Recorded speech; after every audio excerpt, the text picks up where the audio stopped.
আজকে বিকেল থেকেই খুব পাপড়ি চাট খেতে ইচ্ছা করছিল, তাই আজকে পাপড়ি চাট তৈরি করতে বসে পড়লাম। প্রথমেই আমরা আলু, পেঁয়াজ, শসা, লঙ্কা সবগুলোকে ভালো করে কুচিয়ে নিয়েছি। এরপর আমাদের পাপড়িগুলো রেডি হয়ে গেছে। হলদিরামের ঝুরি ভাজা, টক দই, তেঁতুল জল, এরপর আলু, পেঁয়াজ, লঙ্কা, শসা এর মধ্যে চাট মশলা দিয়ে দিলাম। তারপর দিয়ে দিলাম সামান্য একটু নুন, এরপর দিলাম লঙ্কা গুঁড়ো, তারপর তেঁতুল জল। এবার ভালো করে সবগুলোকে মিশিয়ে নিলাম।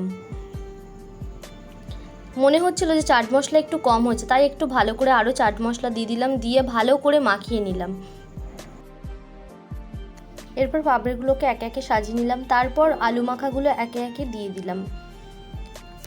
এরপর দিয়ে দিলাম একটু একটু করে টক দই,